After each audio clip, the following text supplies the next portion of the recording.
We have lost our way. We have lost our purpose. We wonder why things like global warming, homelessness, job loss, crazy people doing crazy things, we wonder why they happen. We've even become so bored with life, we've decided to change our instinctual roles in the circle of life. We know why, and I sound like a broken record too. Greed. Greed fuels us. Most of us.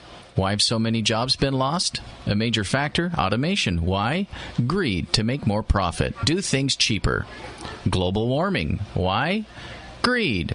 From the corn fiasco I told you about already, to our insatiable need for more, to our carelessness to waste, breed, expand, and spread like a virus. Like the person who dumped a truckload of dirty diapers on the highway this morning, we just don't care. Why can't you just look at the good things? Because we are the cause of the bad, and nobody wants to confront it. We don't want to change. It would be inconvenient. It would be hard.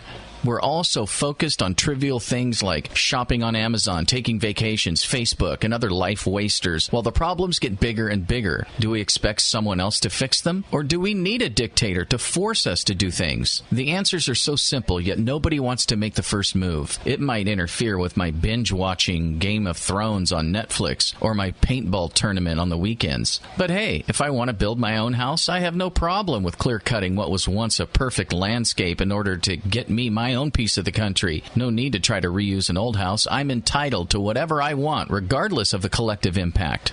What's more important? The over 1 million endangered species, endangered of extinction because of humans, or what you post on Facebook? What's more important, the 571 plants that have become extinct, or your really cool eBay collection of ceramic Pomeranians?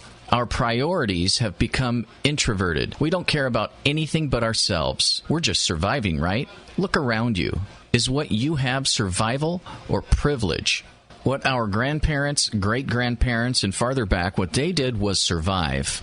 Because they didn't have the luxuries we have today. They broke their backs so we could complain online about the food we were served at a restaurant. My dad used to tell me, if you're hungry, you'll eat anything. Because he'd gone without food growing up. What have we gone without, especially lately? Do you notice what you waste? Do you notice what you do? Or do you just not care so much? Are you so focused on what you want so much that your impact just doesn't matter? They say the strong should help the weak. Have you? We used to shop at the local store knowing it helped the family that owned it, while they offered services to our own family. Now, we don't care. If I can get it online on Amazon for $5 less, your family's survival just doesn't matter to me. I think what's going to happen is that we're going to make things so bad that we won't have a choice but to put effort into fixing what we've done. And it will be harder work than it has to be, because had we cared more for how we impact everything else and made some adjustments to our lifestyles earlier, like now, it would have saved us some hard work in the future. But having my jacked up 4x4 with the killer stereo and the LED cup holders take priority over everything else. We've lost our way. We've changed our purpose. Not because it's what's best. It's all about what we want and what's convenient for us. But, like most, we will do nothing about it. I don't know. I just call it how I see it.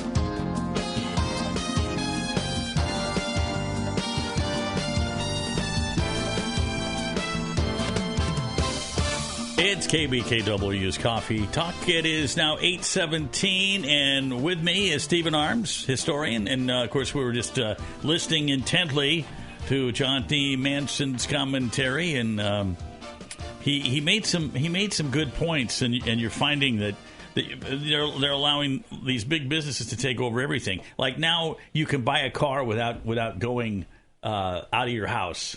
I mean, pretty soon people just won't leave their house. They'll get everything they want without going anywhere. Well, first of all, I guess I should probably say good morning. Good morning, yes.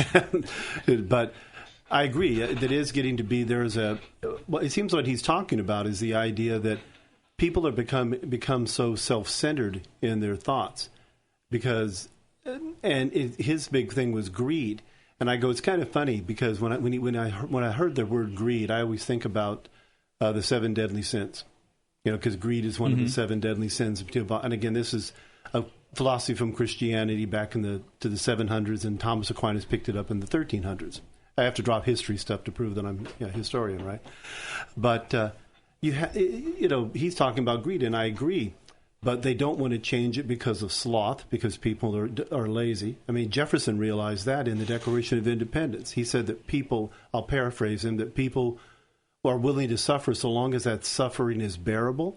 As soon as it becomes unbearable, then all of a sudden people will change, which is funny that Johnny and Jefferson are actually on the same page in that maybe it will become hard enough that people want to change it. But I always think the one thing, there are two others of the deadly sins. One of them is envy. And boy, is that, if you talked about social media, that seems to be one of the prime motivators of social media. And the other one is what they call willful pride. Now, willful pride, what's well, that's pride. But I mean, the difference between being proud of something and being narcissistic about it. We seem to have a society now that I listen all the time to people talking or read articles that people have written, such as they are. And a person will have looked something up on their phone and now think they're an expert on the universe because they have a piece of information. All they have is a phone in their hand that is data that's been interpreted by somebody else. Yeah, and the only thing is people tend to not check. In other words, if they see something, I always go to see if other sources agree with it. And that's if you want to do accurate research. Right. That's the way that you have to be. Again, the one thing you learn to do as a historian is research. Because you've got to check your sources and you've got to check your other sources. And if you have ancient sources, sometimes, like I said, to one of the requirements to get my master's in history is that I had to be able to translate a foreign language. In my case, it was French. But I wish I had taken more time and actually gotten Latin. Yeah, that's what I did. Letters from Gaul, Caesar sending letters from Gaul and stuff like that. I've read translations of them, and I can, but I can't actually translate Latin. But I could go back and look at old historians in French, and I could actually read the pieces, and I get a first-count understanding. People don't do the research on it anymore. And they don't have to do research because it's all done for them. Because it's all done for them, but it doesn't mean that it's accurate. And there's the amazing amount of the whole problem in society seems to be, again, I'm almost going to go back to the idea of ego and pride and vanity. Because people somehow think that their lives are so important, what Johnny was talking about. I'll just clear cut this and not think about it because I need a house. I'll just dump this because someone else will clean it up. I mean, they're not willing. It's a false sense of value that human beings attribute to themselves. But see, the biggest case of somebody that's egocentric I've ever seen in my life is our president. I have never, ever seen anybody, because when he says, well, I know more than the generals do, no, he doesn't. How can he know more than a general does? He's never been in the military, and he doesn't have the military experience a general has. So how can he say those things? Well, there's a difference between saying those things and acting upon those things. Well, but I think he acts upon them, too, because he has generals that are working for him that leave. He does, but every president has generals that. I understand that. It's like to be a president. I mean, your opinion would be that Barack Obama is one of the vainest men. There's a slip. That Donald Trump was one of the most vainest men to ever sit in the office. But all presidents tend to be vain. Well, you got to be to some degree. But there's a difference between being conceited and being confident. I mean, Trump is a man that is a persuader, so he'll say things like that, but yet he has generals that have been working for him. He's dictated to them. So I mean, it's kind of like you're making an assumption of. I always have to say when I look at Donald Trump, you always have to go the difference between persuasion and rhetoric and actions. I mean, who's running the military campaigns in Afghanistan? Donald Trump, or his people, or the military? Well, if you've been in the military, you know your commander-in-chief, and that's the president. That's true. Yeah. But we had Nixon on the wall when I was in. Is he actually setting policies and stuff, or is he letting the military set the policies? I think it's a bit of both with him. I think most people are. But some of it is the military. And Donald and the huge complaint from. But don't tell me you know more than the generals, because that doesn't do much for you. In my like mind. You said, and Trump also says that it's the biggest this or the best that, because sometimes it's a matter of just selling. He sells, exactly. We have a listener on the line. Hi, you're on the air. Hey, the military discussion kind of segues into what I was going to ask you about, sir. The Second Amendment. I was watching the debate from the Democrats last night, and they just started hitting this gun control stuff. And Republicans like to do the gun control stuff too, but the Second Amendment, I was reading it, and then the Third Amendment popped into view, obviously, because it's the next in line. And my thought was, and I don't know if you teach it this way, but if you read the Second Amendment, the reason that the right of the people to bear arms shall not be infringed is because of the United States' need or reason for a militia or defense. And the reason I ask that is because the Third Amendment is we should not be forced to quarter soldiers, which they were having done in the day. So the founders were saying, because we have a militia and we need one, we don't want to quarter them, we don't want to be overthrown by them or suppressed by that militia, the right of the people to bear arms shall not be infringed. Not just protection from Doug that I need to bear arms, it's protection from police and military that I have the right to bear arms. Is that something you've thought about, or is it? Oh yeah, we've actually discussed this in the past. And though you're probably right, you might need to be protected from Doug. That's right, John. Better watch out for me. I got a squirt gun. I know, dude. He has a very raspy tongue, and he knows how to inflict people. And a kazoo. Yeah. When you look at the context, like I said, when you look at history, you always have to look at it in the context of the day. And when you consider the concept of militia, which is from militas, it is the idea of a citizen army. The idea that the United people in America, again, we had a standing army during the Revolution, but we also did still have the citizen army.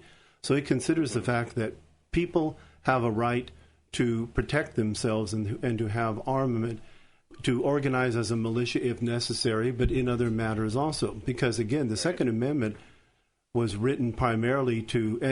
you can see if you read the Third and the Second Amendment and you think about it, it's not because of the idea of just, you have to have a gun to hunt animals or whatever. I mean, obviously, the people at the time would have thought that had been common sense because you had to hunt animals back in those days.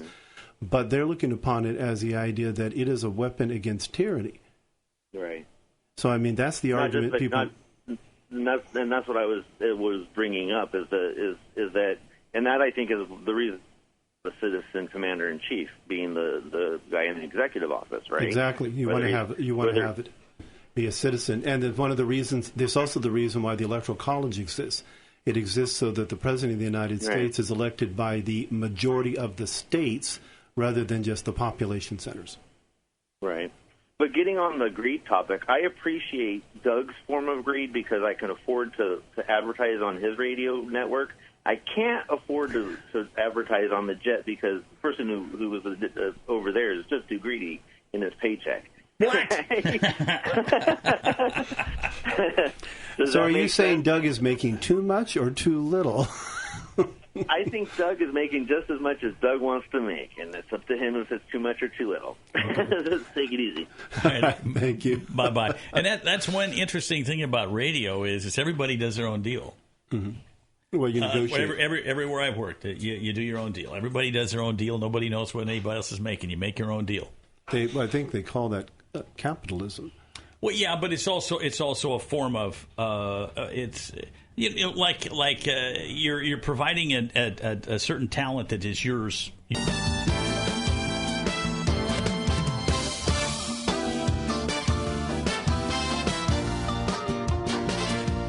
It's KBKW's Coffee Talk. 8:37 is the time. Stephen Arms is our guest historian, and we were talking about the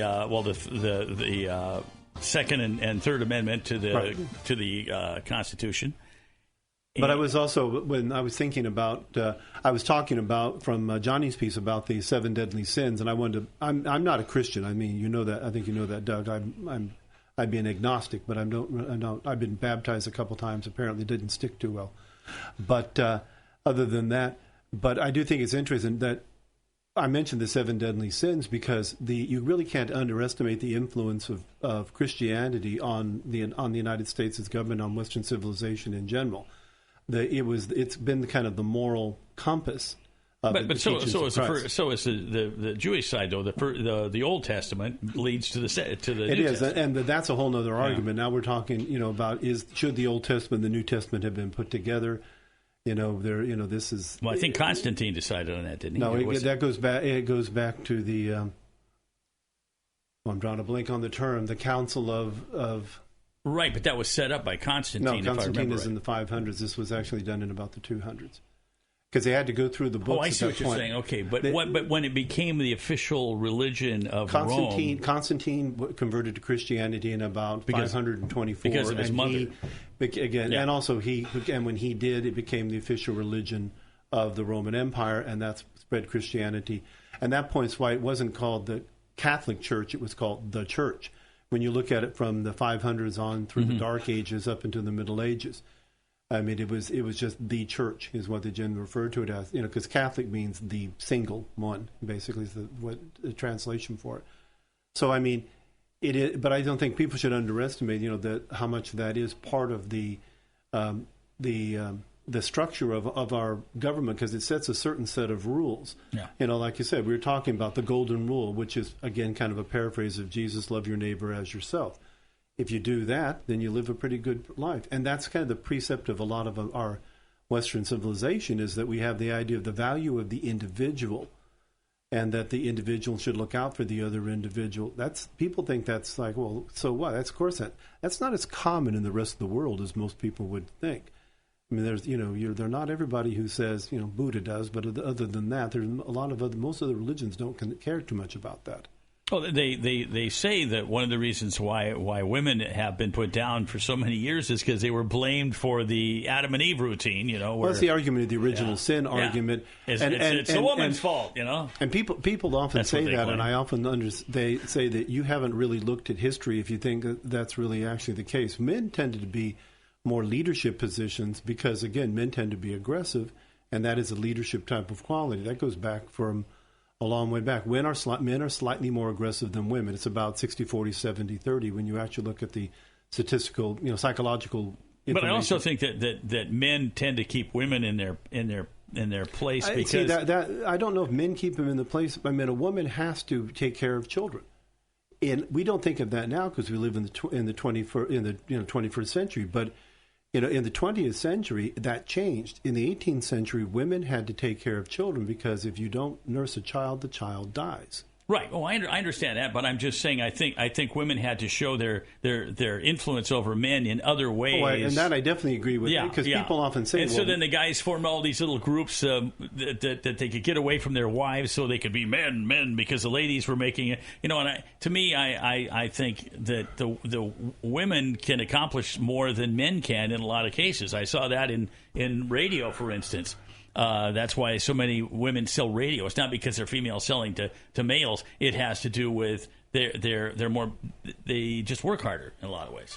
Well, there are women's personalities. We're getting into it. When you look at the overall structures of human personas, men and women are different. People say that they're not, and that's not true. Their minds do actually work in slightly different ways. Yep. And again, I tend to think men form teams and women form more communities. They form more like interreactive organizations. Well, they can communicate better than men in a lot of ways. In a lot of ways, not every way, but a lot of ways. Let's go to our listener line. Hi, you're on the air. Hey, good morning, Doug. How are you? Good. How about yourself? Good. Hi, Stephen. Hey, men, women, men. You know what I think? I don't think there's anything more manly than a man who serves his wife. Okay. And a wife who serves her husband. Well, yeah, you work as a team. That's exactly the way that Jesus set it up. And I mean, he said so. He said, to serve one another, and in doing so, you're kind of displaying that I guess I'll call it humanity, because we're all made in the image and likeness of God. So you're displaying the fullness of who God is. Because God is not a person, he's not a man, and he's not a woman. Even though I use the word he, God has all of the qualities of both, and really, ultimately, we complete each other. And that to me is a manly thing. It's a man who serves his wife, who says, "Look, you know what? I know that's a great idea. We should probably do it, but I want to talk to my wife about it first. I want to go back and because we're a team, work together." So Well, I know a man that wants to have a happy marriage better understand the idea that he should also always check with his wife on things. I agree with that 100%. Amen. That's right. Yeah, and I mean, so to me, it's like gender roles and all that stuff. And now we're getting into gender dysphoria and confusion and things like that. But ultimately, the completeness of a husband and wife team, because we can procreate. And of course, I can't breastfeed. I couldn't breastfeed any of my children because I'm just not equipped. But my wife was equipped, and you know, there were things that you know, if the kids were getting unruly, and you know, they would kind of defy their mother, she'd say, okay, well, you know what, when your dad gets home, let him deal with it. The kids crumble and fall on the floor and cry, and say, please no, don't tell dad, because for some reason or another, and of course it wasn't because I was heavy-handed. I mean, I didn't whip my kids. You know what I mean? It was the idea of disappointing your father. And it was that way when I was growing up. My mom, I could be defiant and be a little turd to her. But when she said, that's fine, I'll just let your dad deal with it when he gets home, I would just turn into a blubbering idiot. Yeah, well, now you know you're in trouble, which is odd. I think about that. My wife sometimes used that to some extent, also the idea. But interesting enough, when we thought about it, she probably disciplined the children actually more than I did. I just kind of stepped in, you know, like a nuclear weapon, and said, "Okay, that's it," and everybody ran for cover. Type so of was thing. my dad that way. Although I didn't need to do as much, you know, because she'd handle it. Even in the context of what you're talking about, if you're looking at the idea of I don't want to use the term and offend somebody, but when you look at the creation story, I always thought it's weird, the idea that people have an idea that women are inferior to men. Yet if you use the Christian ethic, Eve came from Adam's rib, not from his shin bone. I mean, she was meant to be his equal. Men and women are meant to be equal. They're meant to bear the burdens of lives together. Listen, I could not have children. I mean, I'm telling you right now, women are tougher than men. Technically they are. They live longer than we do. They have better hearing, they take heat and cold better than we do. Yep, and they can have kids. And there is no way I could, I mean, you know, right? They've had men that have gone through experiments to try to mimic, you know, what it's like.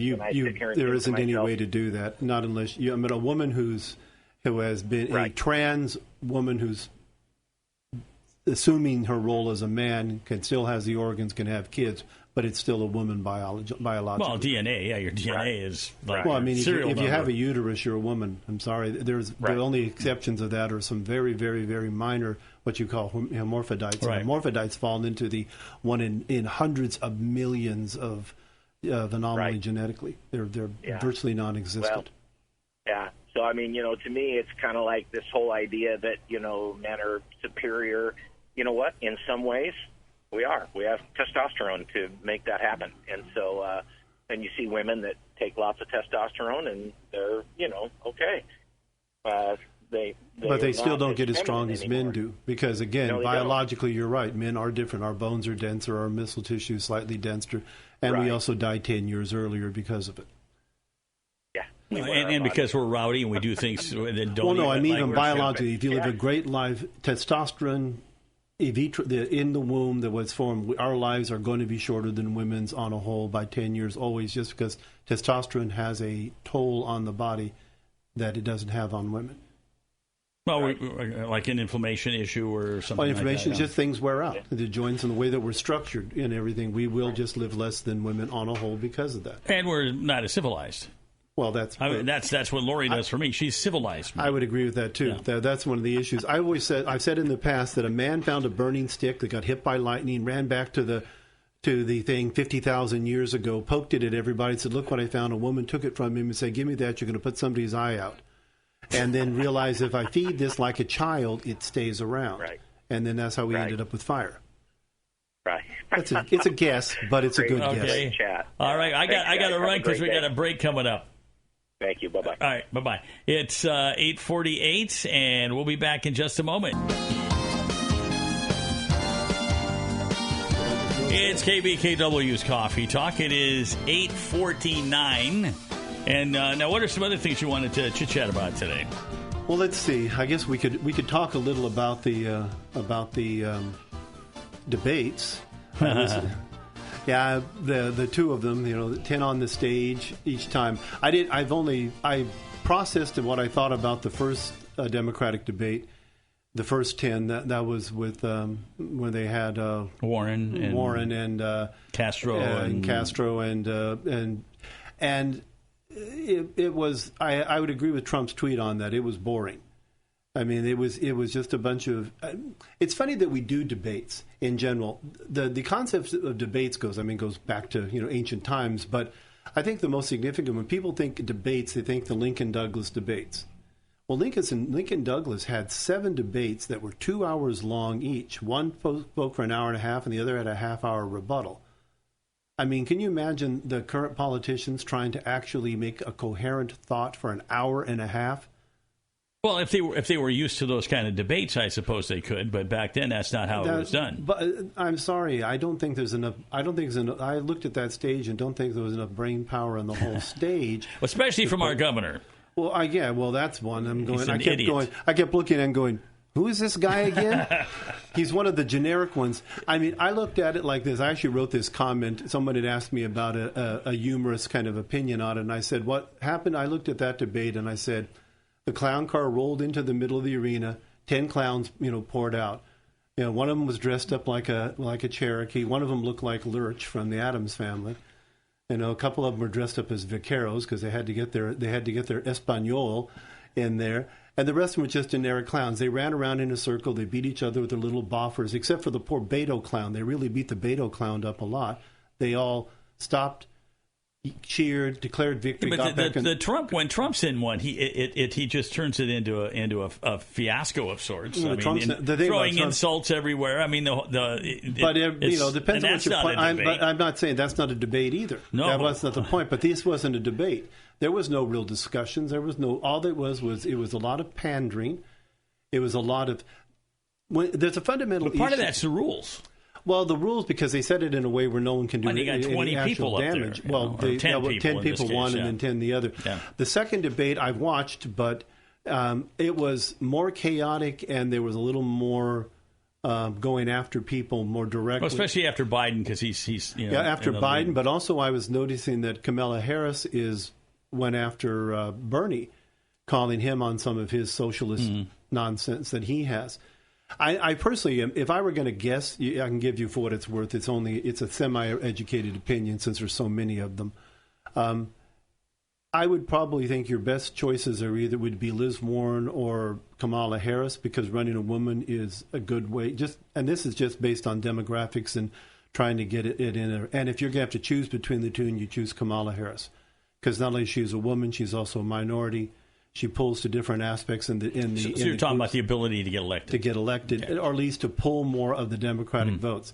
I'm not talking about anything substantive about them, because I've listened to these people and I don't see anything substantive really about them at all. This is a weird issue between the left and right in general. Is the left has a tendency of wanting to have goals. They want this to happen. They have a goal. Okay, but what they're always missing when you look at a goal is what's the system you're going to get to it with, and that's the difference between the left and the right.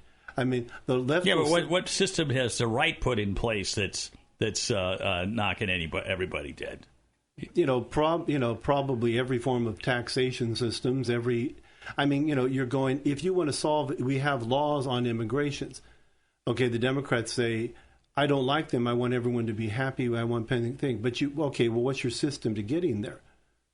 And there's a general difference between it. The left will say, I want everyone to get their fair share. The right will say, if you have enough abundance, everyone will share from. There's a difference. But that isn't the case, because you got these billionaires that have 90% of the wealth in the nation or more, or it's all tied up in a small group of people. Did they get the money illegally? Well, what I'm saying is, did they steal that money? I mean, the wealth does still exist, though. Right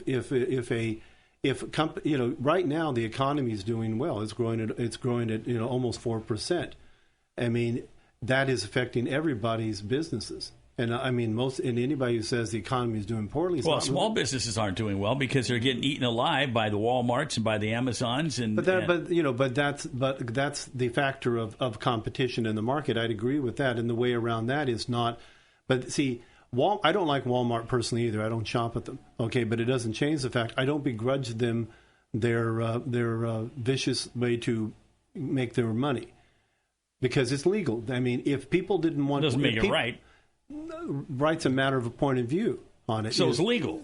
You can make legal. illegal things legal. And right, they're offering a product. They offer it cheap. If people really didn't want to do it, they wouldn't go. If people didn't go to Walmart, Walmart wouldn't have a business. Well, I think part of it is their low prices. Although there's a lot of places now that can go head to head with Walmart. But anyway, I think also is that people they believe the branding. And so they know, well, I only go to Walmart because that's the only place I can get a decent price on something, and that's why they go. And it's convenient because they sell everything, just like Fred Meyer sells everything, furniture, you name it, they got everything. But that started out as a regional business, and I think it still is a regional business. I don't think that's a national business. Hi, you're on the air. Good morning. Morning. I would like to understand. So if it's spread the wealth. How many people that are saying spread the wealth are wealthy, and that are running for president or whatever? Well, there's always the factor on that. Did they start poor, or did they get rich in government and they're still out for themselves? Well, What's the difference? I think some in the case of what you're hitting is a factor is a hypocrisy factor in a lot of people that say I always think it's funny when for us they're not spread the wealth. They don't want to give away their money. Well, that's the point. I'm a business owner. If there's no point in me striving to be wealthy, then what's the point of me being in business? Well, just to scrap by and make a living?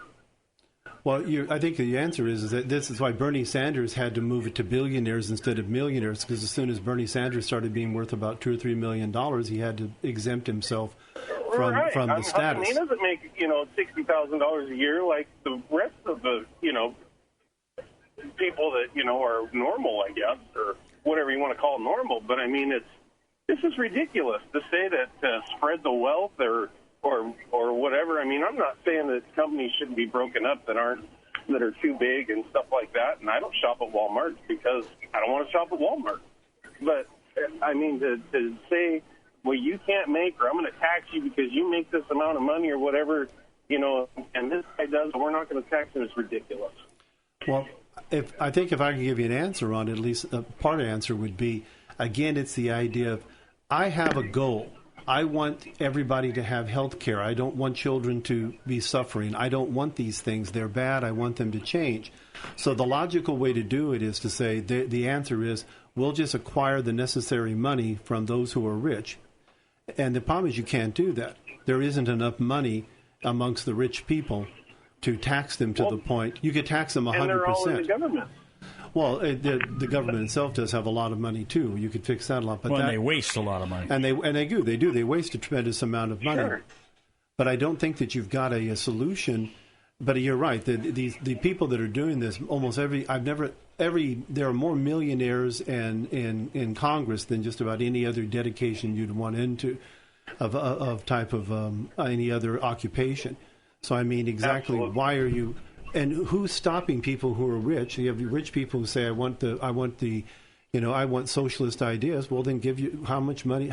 Bernie Sanders, how much money do you pay in your taxes? Yeah. Do you pay 70-80%? How much money have you given away to programs?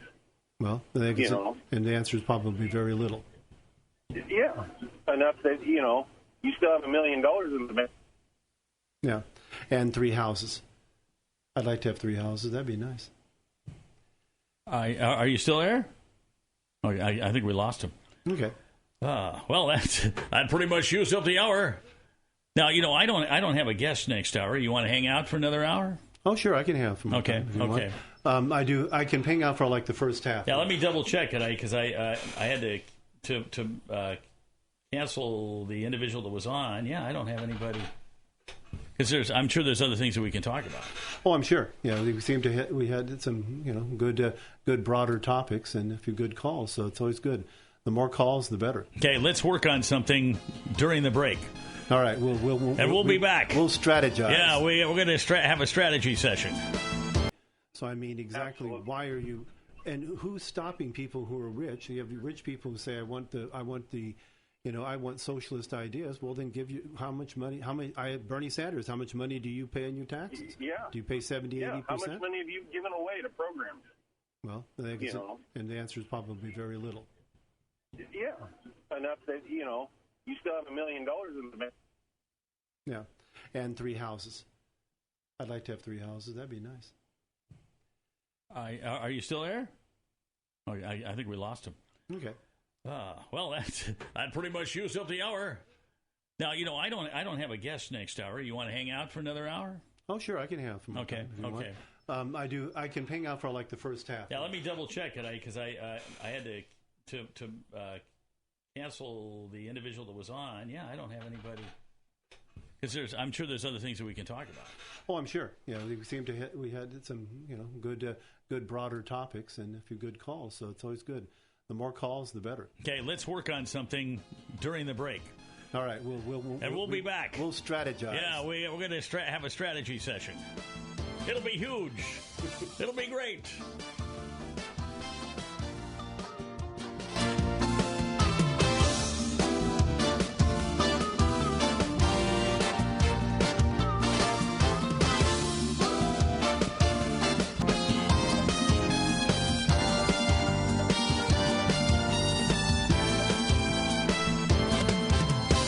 It's KBKW's Coffee Talk. It is 9:12, and with me is Stephen Arms. I had the time, and so you got it. Apparently, you've got the time. I've got the beer. Yes, right? So we were okay. Miller beer. So we're doing. That would be fun. Have some beers here. Yeah, we're dating ourselves, though, aren't we? What? Well, didn't Miller use? That's an old advertising. They don't do that one anymore. Well, no, they started that up again with Miller High Life. Oh, really? Yeah. If you got the time, we got the beer. And because that actually sells better than their premium beer, Miller Draft. It outsells Miller High Life outsells Miller Draft. They're exactly the same recipe, but one's pasteurized and the other one is cold filtered. And it does. That's interesting. Yeah. I'm not one you want to talk about beer because Val will every once in a while make beer. My wife knows how to make wine and she'll make beer. She's made wine, beer, and sake, a few other things in our lives.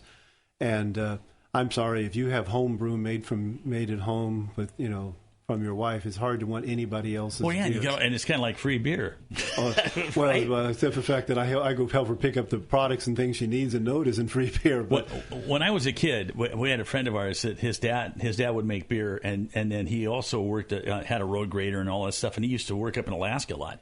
So he had all these beer bottles, and they were capped, and they were all sitting in the basement. Well, evidently they capped them too soon.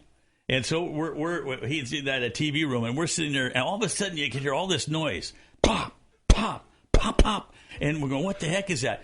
The beer started just bursting. It got warm down there too. Probably. Oh yeah, and there was beer all over the place, and if you got close to these, they were popping all within like minutes of each other. So basically, we just kind of stood back, mopped everything up around there, and waited till it was over because glass was flying and stuff. I didn't realize it would explode the bottle. Depends on how the caps are made. Yeah. If you do the sealing caps, the ones that are the like Grosch bottles, the ones that have the ceramic caps that you lock up. Yeah, like the Germans have. Yeah. And Values has a whole bunch of those, and what she really makes is good as hard cider. Ah. I mean that's hard like Mike's hard cider, kind of like that. Yeah, but I mean it's a hard cider that tastes like apple beer basically. What's going to like 5% or how high? A little higher than that. When you brew yourself, it tends to come up at a little higher rate. Well, somebody's interested in beer apparently. Well, hey, yeah. Hi, you're on the air. Hey, new hour, so I can call in the second time because I actually forgot part of what I was calling in the first hour. Okay. To ask you, right? Following the rules, Doug. So, protection against tyranny, right? Defense against tyranny by the common citizens of the United States. That's the primary function of the Second Amendment of the Constitution. Yes. Right. Does that? And Congress shall pass no laws against that. In your interpretation, does that give citizens the ability to have armaments equal to the current militia or defense of the United States? Meaning, if I need to protect myself from tyranny and the tyrannical arm, the government's tyrannical arm enforcement, I should have armaments of equal. I doubt very seriously that any consideration of that in Jefferson's time. I doubt, for example, Jefferson was one of the proponents that dealt with this, the idea of this thing against tyranny is a well-armed citizenry. But I doubt very seriously Jefferson would have wanted you to have cannons pointed at his house. I mean, there probably would have been, there would have been limits on, does that mean we're entitled to have battleships? Are we entitled to have, private people? I just want surface-to-air missiles. That's all I want. Yeah, so so you can blow your uncle up, right? Yeah, just a few scuds here and there, and you'll be okay. I mean, I think the idea of it is that it isn't. Obviously technology's changed so dramatically that the people who wrote the Constitution couldn't have understood the idea of the idea that you have a bomb that can destroy an entire city that could be the size of a water cooler. Is right. That is just they would just. Well, first they wouldn't know what a water cooler is, but the whole point is they would have no understanding of that. But I don't think that the whole point of it is that that a citizen can be armed in the event that of tyrannies of whatever it happens to be. Remember, it can also be local tyrannies. It could be other things, and I do believe that it's essential for people to have the right because it is. We come from a conflict in the creation of this nation, and we understand the value. I think we're the only country in the world actually that has something exactly like the Second Amendment, that we recognize the value that governments cannot actually be trusted, and that as citizens we might have to fight against it. I follow that prescription, but it also goes under the fact that martial law can be thrown out there. And that's a horrific concept in and of itself. They even tried that during Hurricane whatever down in Louisiana. The Bayou people were shooting at the helicopters, right? Well, you do have because you do have but there are times when martial law is prevalent because if you have enough. For example, when the LA riots happened. They literally, the National Guard was sent in, which means martial law. And notice the day the National Guard came in is the day the riots ended. Because a National Guard tells you it's a curfew, everyone is to be at home, and if you're out on the streets, they give you a one warning and then they shoot you. When that happens with military, suddenly it's a whole other matter. People don't, so it has a value, but of course it has to be used very, very carefully. That's why martial laws only comes, interesting enough, the only ones that declare martial law are governors and presidents. They don't want Congress to have the power to do that because God, what would Congress do with martial law? Good Lord! Right, but that also the vice versa to the L.A. riots is the Kent State massacre. Right. Again, that was the case where entirely different. And it wasn't regular army either. It was a guard. It was it was a case of It was National Guard. Yeah, it was a National Guard. But so the National Guard was called on in L.A. too. Right. But I'm just saying that was because I remember on the day that Kent State happened, I remember our colonel came up and he was really perturbed by the whole thing, and because his daughter was in college, not in that particular college. And one of the things he said, and see, the Guard back then are not trained like the National Guard today. No, they aren't. That's the truth. And what he said, if there would have been regular Army, they wouldn't have fired on the crowd. He was really upset about that. I mean, they're like you said, but there's a funny line on that. We almost shift the other way sometimes. I see situations where I'll see riots today, and people say, well, they're not riots, they're protests. If you're throwing rocks at people, it's a riot. If you think a rock doesn't kill you, you've never been hit by a thrown rock. I've had serious damage from rocks in my life. A gun is just a high-powered rock slinger. Yeah, but ultimately we're just... Okay, boys, we got to take our break. So I'm gonna. Thanks, buddy. Bye. Bye-bye. Bye-bye. It's 9:20, and we'll be back in just a moment. Less than 15% of teenagers get the 9 to 10 hours of sleep they need at night. This lack of sleep can impact learning and, most concerning, slow reaction times behind the wheel. Luckily, there's something you can do to treat a potential sleep disorder. Schedule a consultation at Aberdeen's Innovative Sleep Centers or visit innovativesleepcenters.com for info. With help from Innovative Sleep Centers, the future is bright. Because good sleep is a reachable dream. The Aberdeen Food Bank wants you to know they are open on Tuesdays from 3 p.m. to 5 p.m. to serve our community. They have all kinds of items there to stock your shelves. They serve out of the Presbyterian Church on Broadway and 4th. First-time goers must bring identification. Remember, the Aberdeen Food Bank is only open Tuesdays from 3 p.m. to 5 p.m. For more information, you can go to the Aberdeen Food Bank Facebook page or email sharek@ccsww.org. Welcome to Move Time Radio, presented by the Arthritis Foundation, where we say stop whatever you're doing, baby, and dance. Because movement is just one of the ways you can fight osteoarthritis pain. For more information, visit fightarthritispain.org.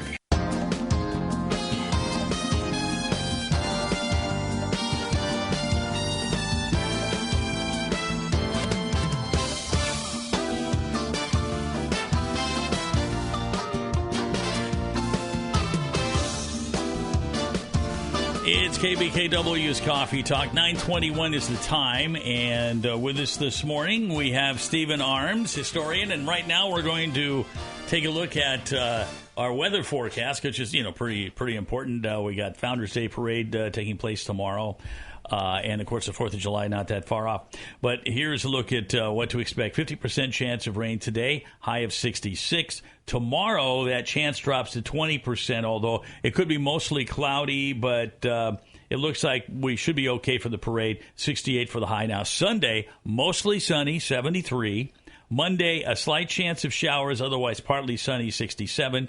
Tuesday, a slight chance of showers in the morning, then partly sunny, 67. Wednesday, you can kind of ditto that same forecast, but it'll be 70 degrees as opposed to 67. And then get this, Independence Day, if it holds now. Independence, mostly sunny with a high of 70, which would be perfect weather. It would be. Yes. That sounds good. Yeah. I mean, it would be nice to actually see summer. I don't mind when, because I came from a very hot environment. I lived in Fresno, California. Oh, that'd be it's hot. hotter than the door hinges of hell down there in the summertime. Okay.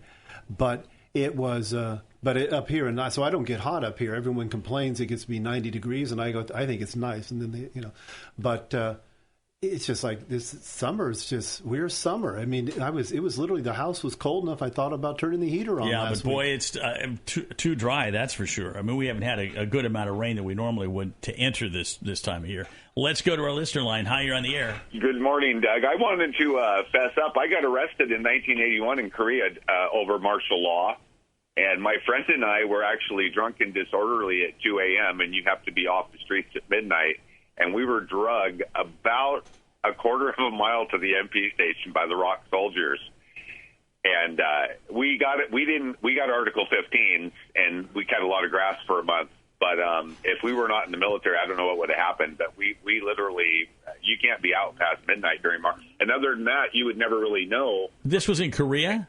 Yes. Why were they having martial law in Korea at that time? I think they still have martial law in Korea. They did in the 80s.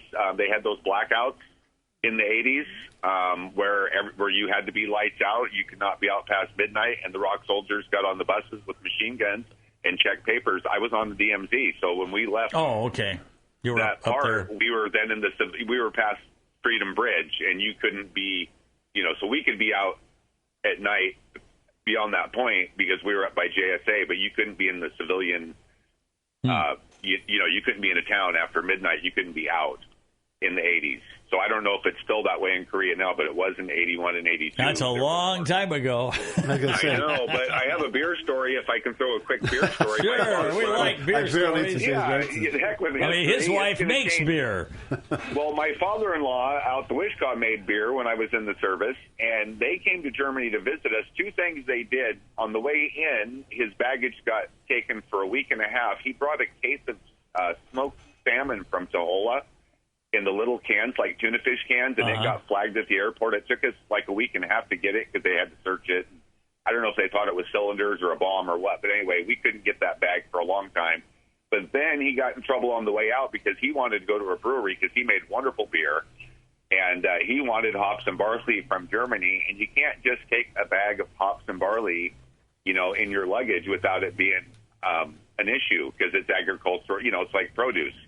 And anyway, so he got in trouble both ways at 80 years old. Oh, he was 80? Oh, okay. Yeah, he was 80. They came and we went to the Rhine River. We went and did everything. They spent a month with us, and it was fantastic. But yeah, he just had to take those hops and barley and sneak them in a suitcase. He had a lot, and he got to bring it home with him, but it got him in trouble both ways. He got flagged at the airport. That's so funny. That's okay. He fought in New Guinea during World War II, so that was okay. That's right. So he can bring beer over. He can do anything he wanted. That's yeah. right. Anyway, you guys have a great weekend. Be safe and sane. Thank you for calling. You too. All right. Bye. Bye. Well, we have another caller. Hi, you're on the air. Hi, you're on the air. I appreciate the fact that you're on monthly. I do, and I was kind of surprised at your comments about the candidates last night. But I'm wanting to know what you're thinking of open borders, because if they're saying health care for everyone and open borders, I don't see how we are ever going to be able to afford it. Well, you can't afford it. The open borders issue is a ridiculous idea, because a country has to regulate its borders or it's not a nation. Every nation in the world, Mexico regulates its border, Canada regulates its border. If people think, well, Canada's a wonderful place, try to move to Canada right now and live there. They won't let you stay unless they have a reason for you to be there. I mean, every country does that. So the open borders idea is... Well, I thought we did too, but that's apparently wrong. The problem with that is that the laws that are on the books, there have been court decisions that have restricted... The issue mostly in the issue of our border situation now has to do with children coming over. It's the loophole that happens. There was a 1994 case that was ruled upon by the federal court system that said you could not hold children in the situation of immigration more than 30 days. And so it's finally got to the point now that the cartels, which is what this is. I mean, we're talking about the cartels controlling the northern part of Mexico. They've realized that it's a loophole. You can rent or lend or borrow or steal children, because not all the ones coming are in the families that they belong to, obviously. And that gives you the ability to come into the country and immediately get a special consideration. And the idea is to try to saturate to the point where you're having to just let them in. Because, the cartels make money by shipping people up here. And also, if you're shipping them up, how many drugs people are getting through at the same time, how many other things. I mean, we're having people coming in from African nations, from Middle Eastern nations too now. This is becoming a huge issue. And people are dying because they're taking and making that journey when they shouldn't. Especially with children. I mean, get out of the country, but then why make the rest of that trek? I mean, maybe you'd be better off in Mexico than maybe in Argentina or Venezuela or whatever. But they're also trying to use the idea of saying that I'm here because I'm a refugee, because I'm fleeing from some particular danger.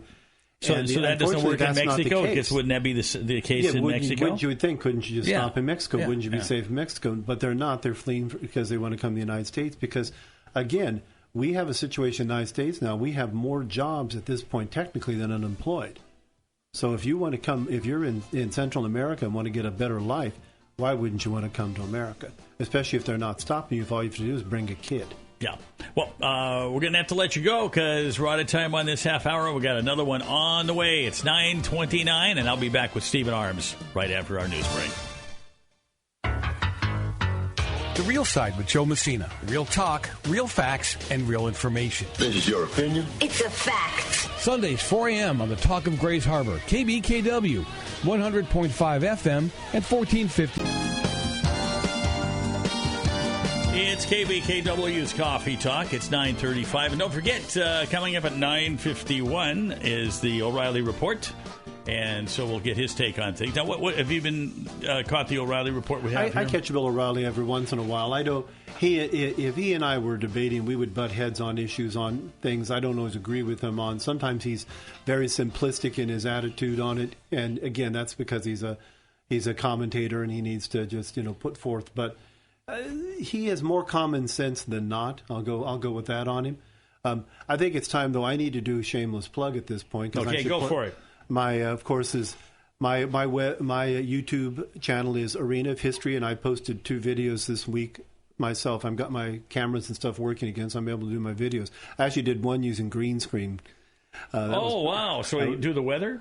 I could do the weather, but I had images behind me on that. If you're going to go to YouTube and look for my channel, when you go to the search bar on YouTube and try quote arena of history in quotes, put it in quotations. It's easier to find that way. Because I'll pop up in like one of the first things if you do that. I did notice that in the past you could type arena of history. This is a couple months ago, and well, actually more than that. But anyway, when I checked recently, if I just type arena of history, I come up like 35th, which I used to be second. So or how third. did you find out about the quotes putting you well, there? That's an old standard in using search engines in general from my computer days. That when you put something in quotes, it specifies all words to be used rather than one or more. So then the entire quote is just looking for that. But it was funny. When I checked in the past, I was second or third, and now I'm in like 35th or something. And I don't like conspiracy theories, but I do wonder sometimes my videos, and sometimes even the things we do here, the audios we talk, I wonder if the logarithms have picked up on words and have pushed us down, because YouTube does do that. And people say that isn't true have obviously never dealt with YouTube, because I know there are a lot of channels that get censored and pushed and demonetized. There was an interesting experiment on that recently. I saw someone do who was actually famous on this, and he did one video and added in one phrase and found out that his demonetization started immediately, even though the video had nothing offensive other than the rules in it. And it immediately got pushed down on the likes on it. And it's someone who gets 100,000 hits on a video, 200,000 hits, and it went down by 75%. So there are things in there that people are censoring. Now, it's a private business; they have the right to do that. And it didn't exist before. I mean, you think about well, what happened before you had Amazon? What could you do before you had Facebook, Snapchat, Twitter, all of this stuff? People had to talk. But anyway. Yeah. But I know the argument is a private business, and people have every right to have regulations in that way. And I'm generally one who is pretty much for people's rights being what they should be. If a business doesn't want to deal with somebody, that's their choice. They can just go out of business when people protest or don't show up or whatever. But you think about it, a lot of times business licenses exist for the idea that you're going to give equal representation to everybody. I mean, if I own a business and say, I'm sorry, people whose names start with D cannot come in my business because I don't like people whose names start with D, Doug, I'm going to get in trouble on that, because people, it's a silly example, but just think you're eccentric or crazy. But it makes But what if it was women? What if it's black people? What if it's Jews? What is the point? What if it's conservatives? But you can't walk into a business if you have a MAGA hat on, or if you have a Republican Party pin on, or and I always say the easy trick is just to switch it around. If it was, you cannot enter my business if you're a Democrat. I mean, think of how much screaming you would hear about that immediately, about the abuses. I mean, that's the one difference just between the left and the right. The right tends to be a little more stoic about it, and the left tends to scream. I mean, if you see more protests and things, it's usually coming from the left than more than the right. It's the left-right brain kind of idea. The people who are right brain, they're more creative. Although when it comes to abortion, I think it's pretty well split. You have people that are very conservative, that are very anti-abortion, and they go out and they'll protest. And you have people in favor of it, and they'll protest. And there it's pretty even, from what I can tell. Well, it could be, but on the levels, that's an issue probably for a whole nother section, because I have a hard time being objective on abortion, because I used to transport, in my ambulance days, back in the days of yore, we transported the first preemie teams from Stanford Hospital. They had what were called Cavitrons, and they took the children in. And I've seen 7-month-old, 2-month preemie babies that are the size of your hand. And I've seen them with their IVs and struggling for their lives, and you could literally see their hearts beating in some of them. I have a hard time somebody telling me you have a right to kill that. Well, what's interesting, this lady just got shot. This was in Alabama. She was shot, okay, and she survived, but the baby died.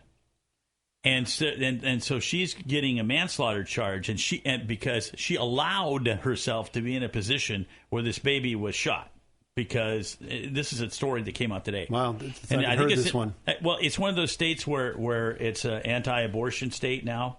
Okay, so they consider her not being responsible for taking care of the baby, even by being in the wrong place at the wrong time. And yet that same child, okay, so she's going to get manslaughter because she wasn't protecting that child. But by the same token, if she'd gone out and got an abortion in another state, then everything would be fine. No problem at all. And right. Like I said, I have a hard time. Laws rung amok there, I think. Well, it is strange. I would tend to think she would have to have been criminally negligent, is what it would come down to. That's what they claim it is with the new state law. That she must have. Did she do something? She must have done something. No. Then it sounds like you've got an overzealous district. It's the law. It's the new law they just passed. I've read. You're talking about Alabama? I believe it's Alabama. I've read Alabama's new law on that somebody's being over. It said that she's charged with not protecting her baby from being shot. Well, it'd be reckless. It'd have to be reckless endangerment. She'd have to put herself in the position directly where she knew she was going to be. You don't know when somebody's going to pull a firearm on you. I've read that law though, so I mean that isn't what that law says. So that's how it's being interpreted. Well, then you've got a DA somewhere who's trying to do something to miss, and it could be a DA who's opposed to the law as much as in favor of the law. Don't know. But I'd like to hear more information on that because that's a very weak argument in anybody's stand. It's the same thing if somebody shoots a mom and so then the woman dies and then the baby dies and they're charged with two murders. And yet that mother could go and have an abortion and that baby would lose the life and nobody's getting blamed for it. You should be, but that's needed. Yeah, I know. It's just it doesn't make any sense. Hi, you're on the air. Doug, you need to listen to the story again. She shot herself in the stomach and killed the baby, but she survived. So the story that I heard earlier was because this was on this morning when I got up. It was a friend of hers fired at, or somebody had shot her. Now, if she did that, that's a different matter. Well, if she arranged to have the person shoot her, then now she becomes an accessory to murder, and accessory to murder's crime is the same as murder. If you help me commit a crime and we kill somebody, we're going to go assassinate Boss Bill, for example. But the story that came out this morning, because I was looking at it on I think it was on it wasn't CBS, it was USA Today, the USA Today site. They were talking about the fact that she was shot. I would probably have to look at it. If she shot himself, then there's no argument. That's the murder. Yeah. If she conspired with someone to be shot which is an incredibly stupid way to try to get rid of a baby, but if she did that, then she still would be. Sure. It'd be if that state qualifies as a person. And again, there's a weird twist on that in my life. I hear people all the time talk about we're pregnant, we're having a baby. Husbands say, we're pregnant now.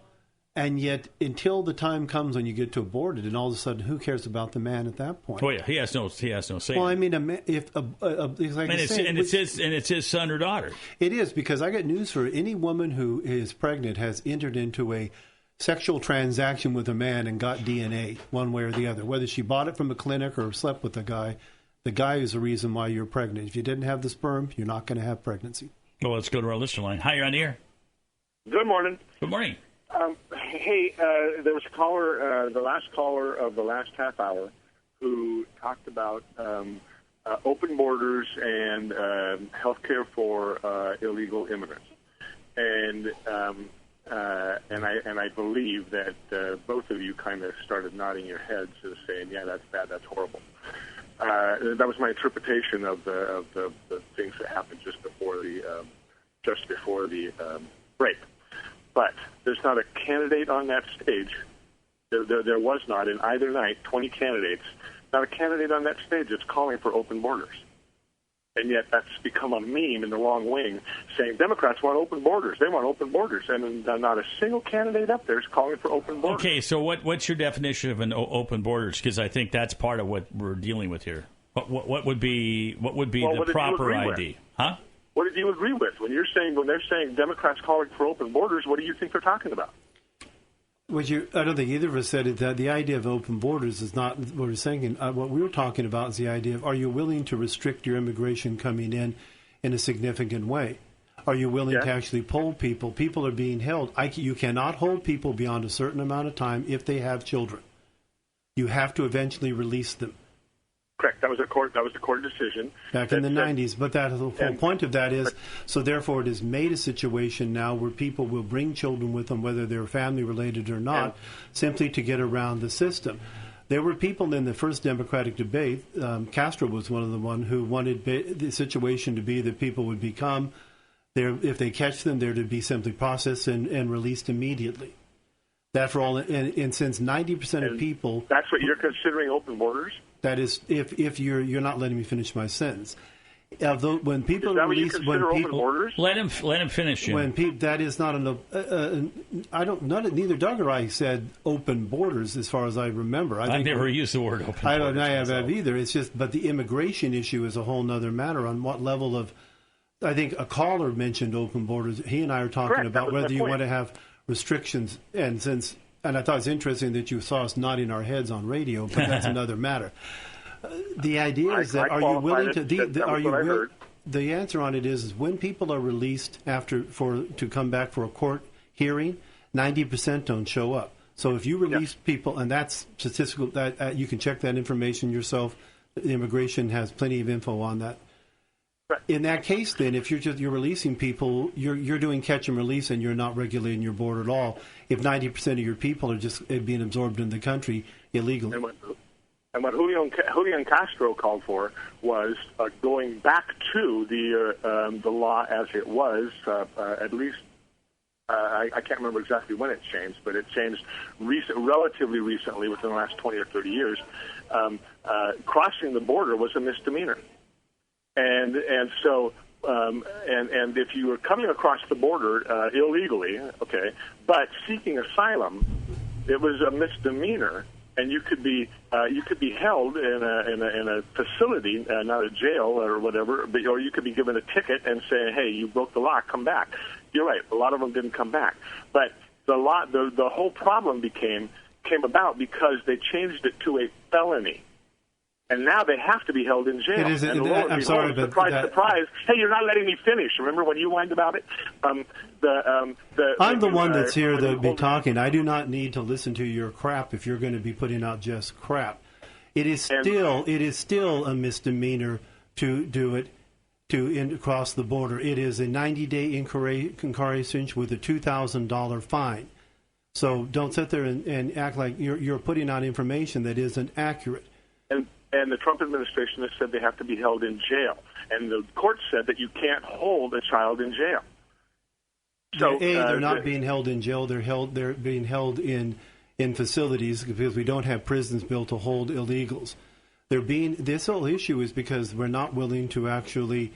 If you're going to encourage people to bring their children here legally, which is what's happened under the circumstances, then you're going to get a lot of people. And the issue is, no one has a right. Who gets to regulate your immigration policy?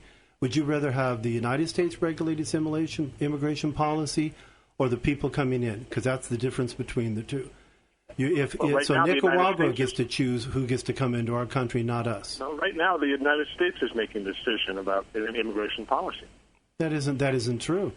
If you're catching and releasing 90% and 90% aren't coming back, then the people coming in illegally are making the choices. It's being regulated by other nations, by the people coming in. The Trump administration has made the decisions as to how they're going to handle this. They made the policy. The Trump administration has not changed any of the policies whatsoever, and enforcing the laws that are actually on the books. Of course they've changed the policy. Really? Of course they changed the policy. What policy is that? They're holding the parents or deporting the parents and keeping the children in these detention facilities because they can't hold them. They are not actually. They're not doing that. Unless you identify the parents as not having, if the person doesn't have a family tie, which is what they're doing, then they can deport the individual. But as of now, they're holding parents and children in facilities together. That's not what anybody's seeing. Well, I am not responsible for your perception of reality, sir. I think you're watching fake news. You're just listening to too much fake news. He's listening to Sean Hannity, and that'll Okay, boys, so we're going to have to put the wraps on this. Thanks you for being with us today, Stephen. I don't know. No end comments about that nonsense? Well, no, we're going straight to Bill O'Reilly and his commentary coming up next. Have a good weekend. See you Monday. If you wish to join the quest for knowledge, the battle for truth, please hit the like button, recommend my channel to others, and of course, subscribe. Thank you kindly.